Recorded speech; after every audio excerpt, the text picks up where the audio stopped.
Books on Tape presents The Bourne Identity by Robert Ludlum, read by Scott Brick. Book 1.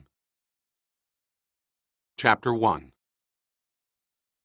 The trawler plunged into the angry swells of the dark, furious sea like an awkward animal trying desperately to break out of an impenetrable swamp.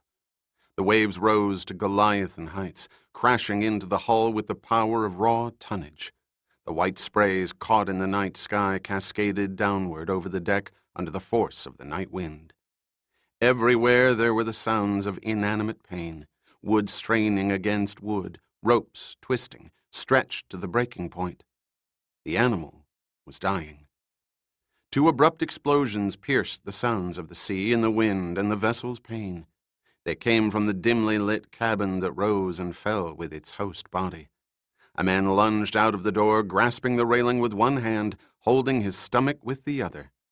A second man followed, the pursuit cautious, his intent violent. He stood bracing himself in the cabin door. He raised a gun and fired again and again. The man at the railing whipped both his hands up to his head, arching backward under the impact of the fourth bullet. The trawler's bow dipped suddenly into the valley of two giant waves, lifting the wounded man off his feet. He twisted to his left, unable to take his hands away from his head. The boat surged upward, bow and midships more out of the water than in it, sweeping the figure in the doorway back into the cabin. A fifth gunshot fired wildly. The wounded man screamed, his hands now lashing out at anything he could grasp, his eyes blinded by blood and the unceasing spray of the sea. There was nothing he could grab, so he grabbed at nothing.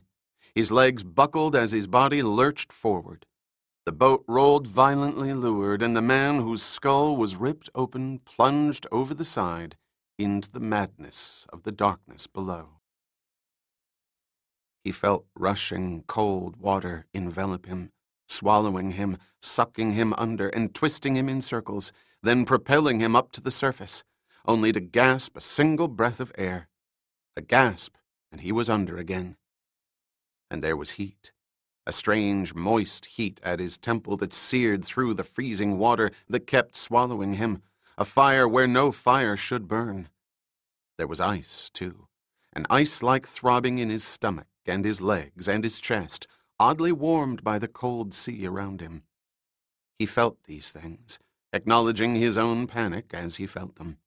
He could see his own body turning and twisting, arms and feet working frantically against the pressures of the whirlpool. He could feel, think, see, perceive, panic, and struggle. Yet strangely, there was peace. It was the calm of the observer, the uninvolved observer, separated from the events, knowing of them, but not essentially involved. Then another form of panic spread through him, surging through the heat and the ice and the uninvolved recognition. He could not submit to peace. Not yet. It would happen any second now. He was not sure what it was, but it would happen. He had to be there. He kicked furiously, clawing at the heavy walls of water above, his chest burning.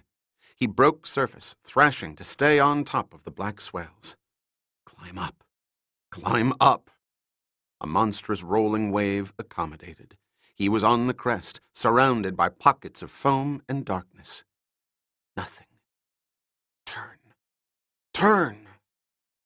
It happened. The explosion was massive. He could hear it through the clashing waters and the wind, the sight and the sound, somehow his doorway to peace. The sky lit up like a fiery diadem, and within that crown of fire, objects of all shapes and sizes were blown through the light into the outer shadows. He had won. Whatever it was, he had won. Suddenly he was plummeting downward again into an abyss again. He could feel the rushing waters crash over his shoulders, cooling the white-hot heat at his temple, warming the ice-cold incisions in his stomach and his legs and his chest. His chest was in agony. He had been struck, the blow crushing, the impact sudden and intolerable. It happened again. Let me alone. Give me peace. And again. and he clawed again and kicked again until he felt it. A thick, oily object that moved only with the movements of the sea. He could not tell what it was, but it was there, and he could feel it. Hold it. Hold it. It will ride you to peace, to the silence of darkness and peace. The rays of the early sun broke through the mists of the eastern sky, lending glitter to the calm waters of the Mediterranean. The skipper of the small fishing boat, his eyes bloodshot, his hands marked with rope burns, sat on the stern gunwale smoking a gauloise, grateful for the sight of the smooth sea. He glanced over at the open wheelhouse. His younger brother was easing the throttle forward to make better time, the single other crewman checking a net several feet away. They were laughing at something, and that was good. There had been nothing to laugh about last night. Where had the storm come from? The weather reports from Marseille had indicated nothing. If they had, he would have stayed in the shelter of the coastline. He wanted to reach the fishing grounds 80 kilometers south of La Seine-sur-Mer by daybreak, but not at the expense of costly repairs. And what repairs were not costly these days? Or at the expense of his life. And there were moments last night when that was a distinct consideration. "Tu es fatigué, hein, mon frère?" his brother shouted, grinning at him. "Va te coucher maintenant. Laissez-moi faire." "D'accord," the brother answered, throwing his cigarette over the side and sliding down to the deck on top of a net. "A little sleep won't hurt." It was good to have a brother at the wheel. A member of the family should always be the pilot on a family boat. The eyes were sharper. Even a brother who spoke with the smooth tongue of a literate man as opposed to his own coarse words. Crazy. 1 year at the university and his brother wished to start a compagnie. With a single boat that had seen better days many years ago. Crazy. What good did his books do last night, when his compagnie was about to capsize?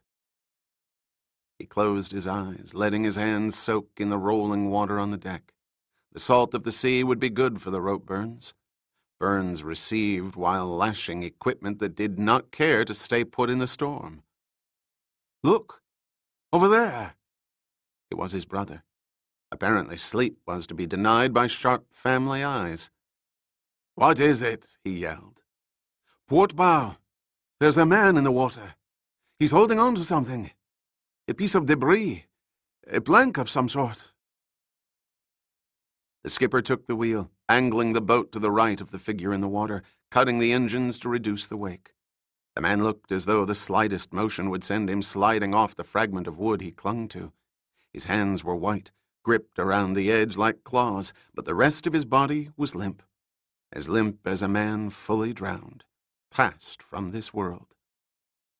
"Loop the ropes," yelled the skipper to his brother and the crewman. "Submerge them around his legs. Easy now. Move them up to his waist.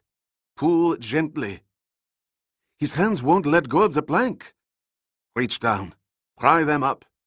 It may be the death lock. No, he's alive, but barely, I think. His lips move, but there's no sound. His eyes also, so I doubt he sees us. The hands are free. Lift him up. Grab his shoulders and pull him over. Easy now." "Mother of God, look at his head!" yelled the crewman. "It's split open." "He must have crashed it against the plank in the storm," said the brother. "No," disagreed the skipper, staring at the wound. "It's a clean slice, razor-like, caused by a bullet. He was shot." "You can't be sure of that." "In more than one place," added the skipper, his eyes roving over the body. "We'll head for Ile de Port-Noir. It's the nearest island. There's a doctor on the waterfront."